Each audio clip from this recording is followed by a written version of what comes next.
Quick note, if you're looking for what my ideas, my theory is on this replacement battery system and why I chose to do it the way I am, at the end of the video, I've got some diagrams and charts and things like that I'll explain all of that at the end rather than the beginning. You can skip there by going down below and looking at the timeline, and I'll have it somehow marked in there. Future self, yeah, I'll make timelines in there. Alright guys, part one is where is all this power coming from and where is it going? That's what we got to figure out and track these wires. Alright, so the power comes in to the boat. You notice I unloaded my lockers here, so we're pretty messy again. Of course, power coming into the boat. Let's take a look where that goes. And luckily we can see in here, and there is our little socket where it comes in, and then it goes right through here into that, which is the bathroom. But I can get a flashlight. I'll get a light. Maybe we can see what's in here. This light has been so helpful. Here we go. Put that in here. Now we should be able to see something. Back up. And then back into this one. Should go down as the light comes through that cabinet and then comes down this piece here and into this block right here. And if I can pull this back into here, let me get the light again. And I'm just checking this stuff out now. All right, at this point things get really confusing because we've come into the boat here with 110. So let me show you on a little picture I drew just for the heck of it. I've got some better drawings of what we're actually going to accomplish, but this one at least will show you where we started. We had shore power over here. We followed that into that boat socket. There's a polarity switch, which we haven't seen yet because it's behind the panel, but we're back over here at the charger that's inside that thing we're looking at now. It turns out the little switch, if I go up here, that little switch that we're looking at in the video is right here. And that you can turn on and off, which cuts the power to the battery charger. So then we go from let's go back up to the polarity switch, which has an on and off switch as well. That's on that panel that we've kind of saw when we were going through there, but we'll get back to that. The 110 comes out of there, and that just goes to all the sockets. If I come back here and we go to the battery charger, we basically come back out of the battery charger in this cabinet that we're looking at right now, and it goes to a three-way switch, which you'll see on every boat. That three-way switch is going to control power to the motor, the starter battery, or the starter on the motor. It's going to go to the batteries so that you can charge the batteries. Then from the batteries back over to the three-way switch. Since it's a three-way switch, the batteries actually, one battery goes to one part of the three-way switch, the other battery goes to the other part of the three-way switch. And then there are some things that needed to be, I guess they felt needed to be bypass this three-way switch so they always get power. So there were more power lines that went from the batteries all the way back out to the panel again. So there was lots and lots of wires going back and forth to the panel through this three-way switch.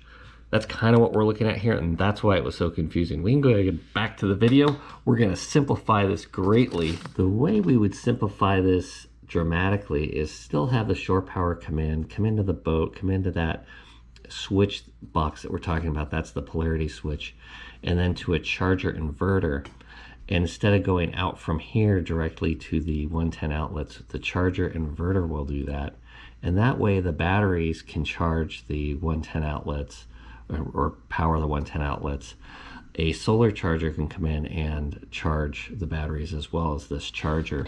And it really only needs to be one set of wires going through the three-way switch. And our batteries are here, our starter is over here, and the 12-volt panel over here, but it ends up just needing to be one set of wires instead of multiple wires. And that's what we're headed for. I know it's a super simple design. We'll get back to the video and I'll show you how we're doing that. Our battery box here, and you see two sets of red cables. Oh yeah, there you go. Right through there, down in here past the water heater, and then under the floor, right here, you can see, I look back here, you see the power cable to the starter right there. That comes back here into this compartment, And then under the floor here, now this floor doesn't remove, well, this outer floor piece does, but the rest of it does not. So this goes under this floor. It must come under this floor here, around, and somehow go work its way back up to this panel. So I really want you guys to know, I was really expecting to be able to pull up this floor and follow the battery cables that come underneath the floor here and then back up that direction. And I know that underneath here, well, it's just a floor panel. And then as I pulled this up, stick with me, you'll see that you can't access the floor there, underneath the floor there either. Right, as I'm learning more and more on these batteries, kind of taking a look at these two lead acid batteries.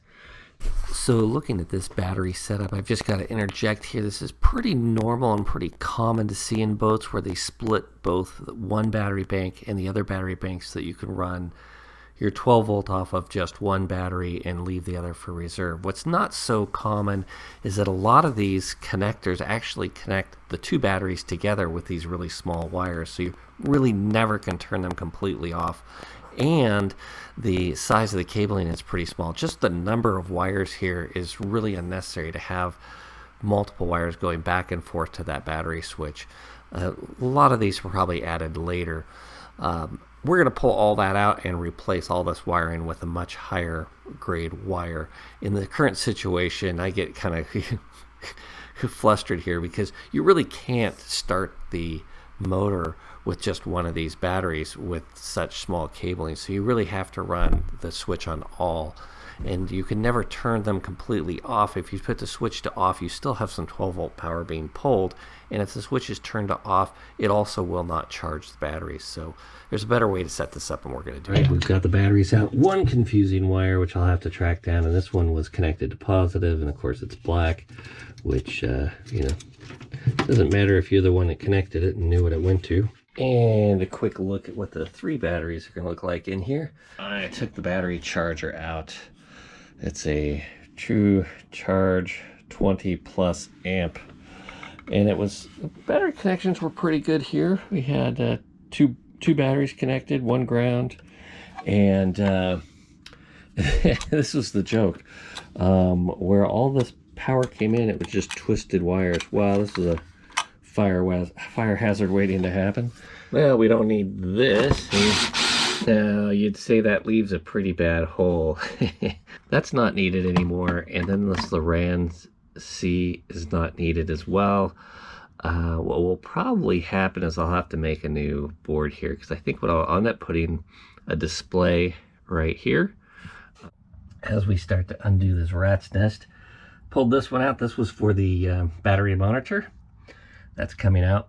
We'll have a new way of doing that, all by Bluetooth, so we don't need that wire anymore. So I'm going to follow that back here and disconnect it completely. All right, next thing I do is these wires here went to the battery charger. They were just sort of plugged in and cinched down. Actually, those were probably the best connection we had. And even these wires are spliced in the center. Kind of surprised just how much stuff is spliced here. So we don't need these wires because they're way too small for charging the new batteries. Just not even way too small. So anyways, we'll be getting rid of those and replacing them with much larger wires. So let's go and find out where those go and pull those through. All right, let's look back in here and see what we can find. And it's got to be that there's a large red wire, two large red wires, one black wire. And yep, those are them right there. So we're going to pull those through. The only other wire is in a loom. And then there's some smaller black wires. So let's pull those through. Super quick, I want to mention something. If you guys are watching this video, thank you so much to all of you. I absolutely appreciate it. YouTube is a little confused about my videos right now because I had, pardon me, I had a motorcycle channel and now I've got a sailing channel. So they don't know where to place my videos. So keep watching, watch till the end. If you can, hit that subscribe button because that means a lot to that and it gets more people to be able to see the videos. It supports what I'm doing. I can put out more videos. It'd be awesome. All right, it's about time to get this mess under control a bit, and what we're going to do now is make some cables. They all need to be exactly the same length, and this is going to connect all the batteries so that they all act as one. And we take a cable like this, and I'm going to cut the end like that, just to expose the wire, and then put on an end like this. All right, so I've got this cable ready to go, and what I want to do, I've got my big chunky tool here to splice the wire together, and this will slide in here, and you make two. Here we go. That's going to go down like that. I don't know if you can see that, but that just crimps it there. And I turn it sideways, and I crimp it a second time, just like that. And that should be a solid connection. Go put my crimping tool down, and then we've got that. And then what we have is some shrink wrap to go on there. Now normally I'd use my heat gun with my shrink wrap, but I have no power on the boat right now. So I kind of like these cables. They come out really nice. Look at, if you can look at that, it looked good. Some good cables.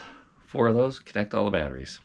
Like all the projects that seem to take place on the boat, it's a complete and utter disaster. It seems like, you know, it's such a mess. See, look at this. Actually, I've taken quite a few, probably yards and yards of wires out of here. But simplifying a little bit, not a lot. We've got our battery switch here, right over here in this corner. That is the polarity switch. And then all of our 12-volt panel here. Back up in here, we've got a sub panel. And then back through there, we're going into this box here, which right now we just have an autopilot. But we'll be putting in the Renogy. This is a inverter and charger, and it is massive compared to what we had. There's some old wires there. Look at this place, is such a mess. I'm like, oh my god, as we look around here. But there's nowhere to put anything, so you just kind of get one thing out, next thing out, next thing out, and all of a sudden this is what it looks like.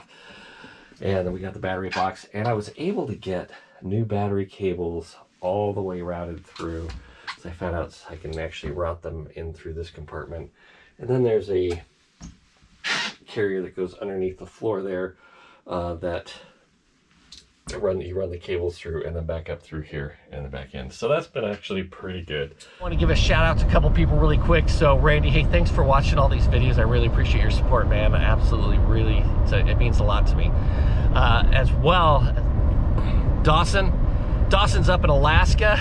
He's driving his truck right now, I'm sure, through 24 degrees negative. He's like the ice road trucker, man. All respect to you, my friend. That's fantastic. Thanks for watching these videos, dude. That's awesome. And say hi to your wife and your kids. You got you got twins on the way. Oh my God. Anyways, Dawson, thanks. And one other, I've got a ton of people I'd like to say, mention. Jimmy, I appreciate you watching these videos, dude. That means a whole lot to me. Peace, brother. Anyways, let's get back into this. All right, so what we're doing today is doing a bunch of rewiring. As you can see here, we've got looking at the wiring panel, and this is the switch panel, battery switch, and then all the switches for the electronics here. And then over on this side, we have 110 coming in, and that's a polarity. It checks the polarity, and you can switch the polarity. All right, so the rest of this, we have much larger battery cables coming in to the battery switch and leaving the battery switch. As if there were a direction, but so we're replacing that, and then I'm replacing some wires that had two or three splices in it. Like you can see, this wire right here has a splice in it. It shouldn't have to have a splice in it, so I'll probably replace that one. That's really ridiculous. This one just powers like a cigarette lighter. That's a permanently on cigarette lighter adapter that's right down here, so it's the bottom of this. So we want to keep that live. That's fine, but there's no reason to have a splice in it, so we'll just take that out. Other ones that have splices in it, like this one, there's 3 wires going into one. I need to take a look at that. And then there were 3 splices actually 4 splices in this wire, which is a main bus coming to the panel. And so we took the 3 splices out of that, and we're gonna put 1 new piece of wire in right here, and we'll have one of these shrink wrap type connectors to make it sure it's watertight. I'm not going to replace all of these. There are so much better connections or connectors to use than all of these, but that's like 100 connectors, and I'm just going to leave it for now.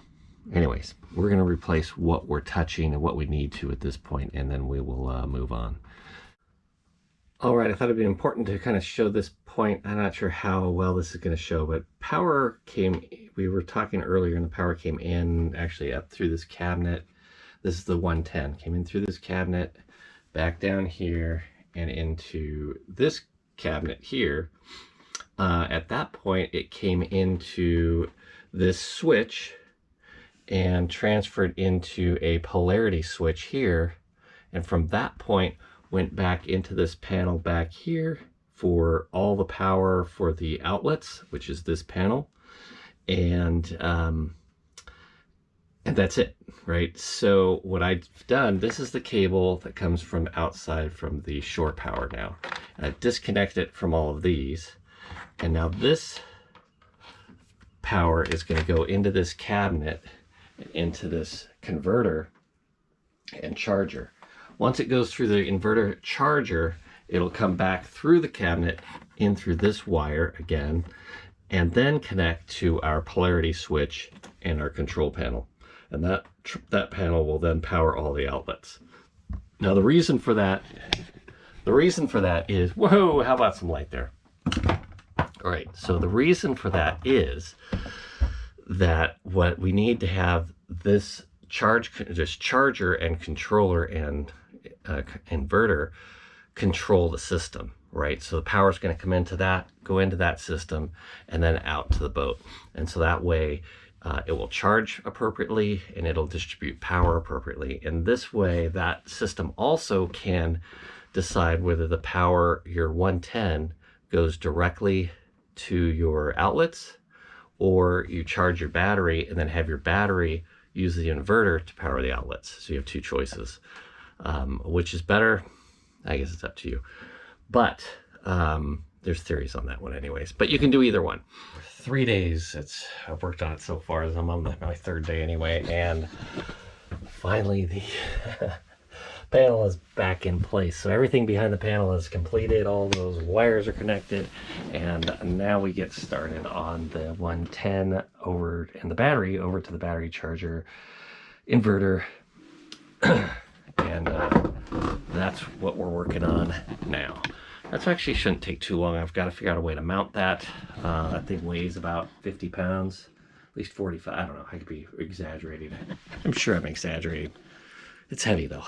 And then I need to find a place to mount that and then drill some holes and mount it up.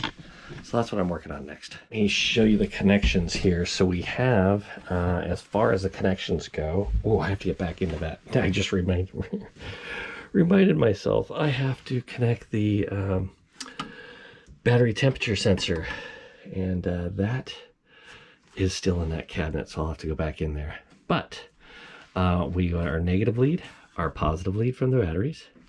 We have our switch, which is a remote switch. And then what we want to have here is our input of power. That's going to be our shore power right here. Input and then output. This output goes right back into that panel and to all of our 110 volt outlets. And this is all the input. Oh, about ready to go back on. Then a panel goes over the top of this. This mounts inside the cabinet. I'm going to mount it right about here, right in there, I think. Be the best place. Let's see how that goes. All right, so we need to mount this baby in that closet, but I need to drill holes, and they need to be accurate because I've got these little holes. Where are they? Right there. 1, 2. I could put a slider in there if I wanted to. If I really want it to be mounted pretty securely, I'm going to go with a bottom one here so I can raise it up as far as I can. And so see this piece of tape? So I laid this piece of tape down on the floor, and then I draw, fill in that one, and fill in that hole. And now I can tape that piece of tape in here or on the other side, and I'll be able to make an accurate mark, put the bolts in, and voila. Let's try it. Hopefully that works. Well, we've done it. All right, so we have 110. I can see the little lights on there, and polarity is correct with my little light there. We have so we can turn off the power a couple different ways. You can actually turn off the power from this unit. There'll be another switch here. There's a master switch here. 2 ways to turn off the 110, and then the DC power switch is still active as it should be. So we are in business. We have all the batteries. They're charging at 23 amps. Just they're going to town. So those are charging up. They're at like 80-90%, something like that. Charger and inverter here, which is working perfectly, and I will mount it tomorrow, and we are all in business. So I'm just going to let it run and charge the batteries tonight, and then tomorrow I'll come in and sure all that up and then put this mess away. I can't possibly do all this today without getting in some massive traffic, so we're just going to leave a complete absolute disaster in here everywhere. Woohoo! And then we'll come back tomorrow and finish it up. It'll be job done. That's awesome. Second phase of this is going to be our solar power, and that'll just plug right in. I'll show you how that goes. And plug right in, right? Yeah. Anyways, solar power will be next. So right now we've got shore power and the new batteries, new inverter, new charger, and all new wiring. Job done. Boom.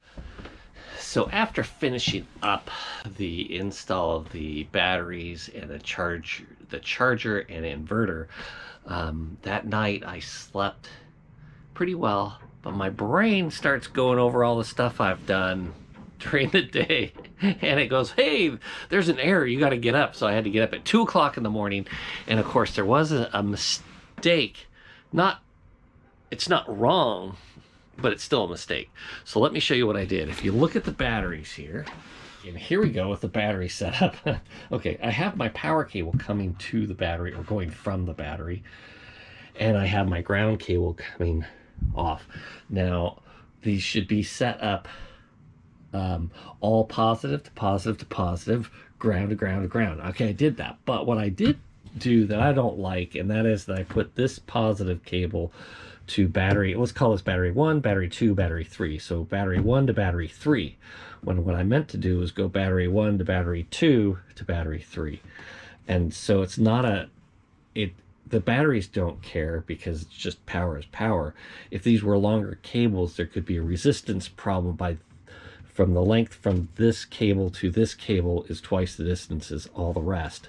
But the batteries don't care, it's electricity. But still, I don't like the way I've done this. So what I'm going to do now is switch them and just have this cable going to battery. So battery 1, I'm going to have negative to negative, positive to positive. Then from battery 2 to battery 3, the same thing. I'll sleep better because it looks better. And somebody could go, hey, that looks like a mistake. Well, it is a mistake, but it's not a problem. All right, after a little bit of deliberation on those batteries, this is what I came up with. We're now going battery, let's call this battery 1. So battery 1 to battery 2, battery 2 to battery 3. All right, the next thing we're going to do is we are going to hook up the solar charge controller. I have an MPP solar charge controller. Now, this is an all Renogy setup right now. The one variation from that is Rich Solar, and this is a 40 amp MPP solar charge controller from Rich Solar.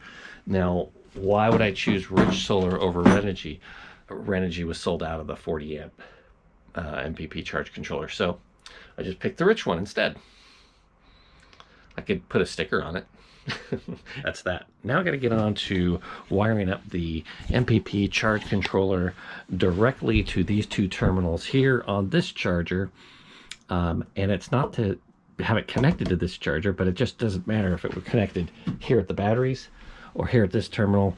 This is one length of wire, so it doesn't matter where on that wire I'm connecting. And I'd like to have the MPP charge controller in with this charge controller, so we are connecting it directly to the terminals here. That way I don't have to make any splices in the wire. Perfect. Now let's take a look at the installation of the charger, the inverter, and the MPP charge controller.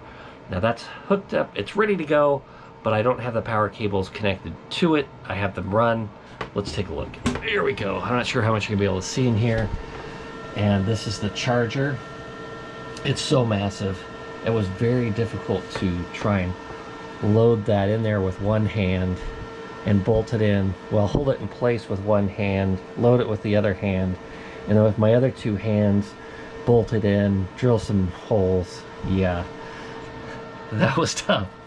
But it's in, it's mounted really securely. And then up here is my MPP charge controller for my solar, and here are the power cables that are ready to go. They are not connected, but they're ready to go. And then this also has a battery monitor for temperature, which is connected here. That's routed all the way over to the batteries, so it can monitor how warm or cold those batteries are for charging. And then the cables will have to be routed in here from the solar panels that I haven't hooked up yet. That's probably one of the next jobs to do, is get some solar. But this is job done for the batteries and the charger and the inverter. So I've got 110, and all my 12 volt is all hooked up. One of the things I had to make sure everything was working properly, including my autopilot, which there was a cable marked autopilot that I thought was the power cable for the autopilot. It wasn't. So thank God for that, because the autopilot's actually tough to get to now. A little tough to get to. I have to pull this out to actually get to the autopilot, which is behind it. That may be something I think about moving, because that's really going to be a tough one to get to. But we'll see. Those don't go bad very often. Famous last words. Let's not touch wood there. Anyways, here we go. All set. And here's some trash. Some old wiring, the old battery monitor, which we don't need anymore, old power switch that was connected to the charger, and the old charger. And so you can see the difference in size between this one and that one. A little bit different. Well, this one I can hold with one hand. That one I can barely lift. Anyways, cheers guys. This has been a really good video, so stay tuned. I'm going to do the solar next. We'll put some solar panels up. I haven't even figured out where I'm putting them yet. Maybe on the Dodger. I might have to build something. We'll see. Anyways, until next time, hit that subscribe button. Hit that like button. Give me a comment or two, and we will see you next time. All right, guys, let's look at this information here really quick. I'm going to talk you through it really quick. So 90% of all sailboats just sit in their slip 90% of the time. Then owners take them out and sail them. For those people, they can really, plug their boats in. Anyways, we'll talk about that in a moment as we get some other data. 18% of those boats sail or motor 1 to 3 days at a time every month. So they'll go out for 1 day, a half a day. They'll go out for maybe 3 days. It's kind of the max of 18% of that 90%. 2% of all sailboats sail or motor full time. So they're doing coastal cruising, or they're doing, full-time cruising. But so it's sort of like 1% of those boats are at sea 5 to 10 days at a time. So those are more like a coastal cruiser. So they're going from port to port. And 1% are full-time cruising boats. All this information is actually pretty important when you think about what you're doing with your boat. This data is sort of from a bunch of different different sources. I rounded all the stuff out for simplicity, and it's all based on the United States of America on the West Coast. That's where I got the data from. And most of the variables have been kind of divided up to fit my topics. So basically, this is just an example, but I think you get the idea. At least I hope so. Let's go to the sort of the next slide I put here. I know you don't want a slideshow, but hey, this is the best way I could think about it. So how much battery or solar do you really need? You know, where does my boat fit in? Well, are you part of that 90% where your boat sits in the slip 90% of the time? Well, really on that kind of boat, you really probably don't need solar. You just probably need the battery pack that comes with the boat. That's why, you know, maybe 2 batteries for your, it depends on the size of your boat. So there's so many variables, guys, but I'm going to take you through sort of an example of what I'm doing with my boat. I think that'll give you a better idea of maybe what you could do with yours. All right. Are you part of the 2%? That's, I would say that's the percent that's either sailing full time. You are sailing full time, but maybe you're doing coastal cruising, or you're really out there cruising long distances.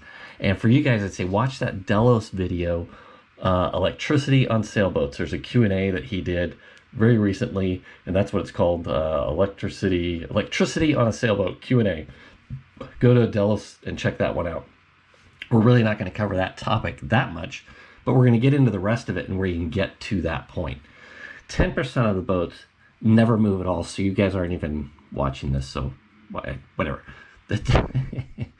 Will you plug your boat in at the dock or slip, or will you say, no, there's no way I'm going to do that? If you are, and you're part of that 90%, you probably don't need much solar at all. Just the proper battery pack, because when you go back after 2 to 3 days, you really can just charge that battery pack back up.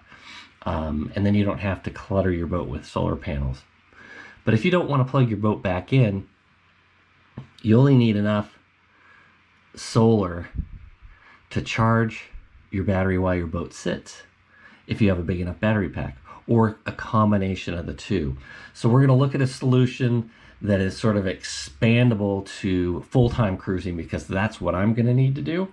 And right now my boat is basically 90% it sits at the dock, and then, you know, the other 10% of the time I'm sailing it. So, you know, I use it 1 to 2 days a week, and then I come back and I park the boat, because I'm working on it quite a bit right now. But this summer, full-time cruising, so I need to be able to have all that in place so I can charge on the go all the time. So we're going to get to that.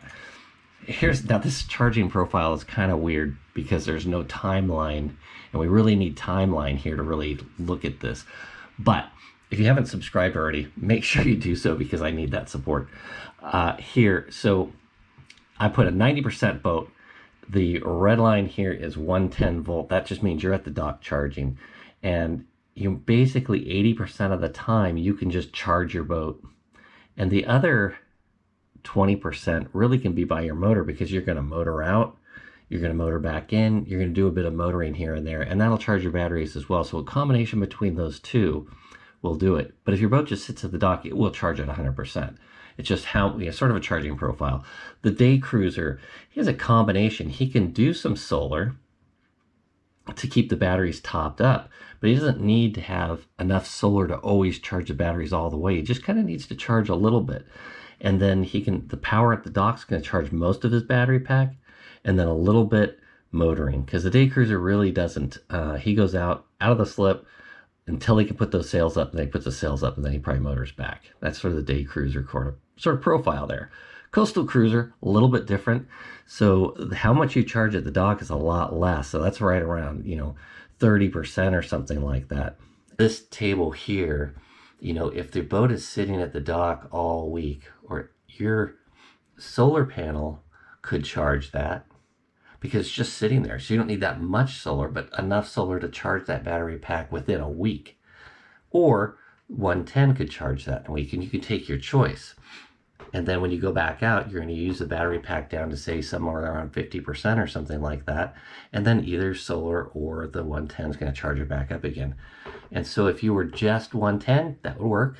If you were just solar, that would work. So it's sort of either way, right? Okay, let's move on. All right, guys, now let's move to a picture of what it looks like now. Here's what our system looks like. If you look up at the top, we have that top layer is really the shore power coming to the boat, the plug where it enters the boat, and then just below that we have that polarity switch. Now that just shows you the polarity of the power coming into the boat.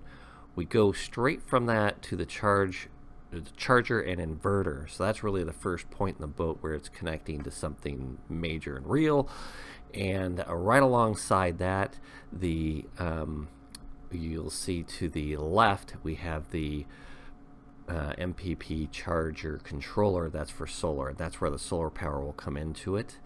And then that is directly connected to those battery cables. It kind of doesn't really show you how that works in this diagram, but that's kind of it.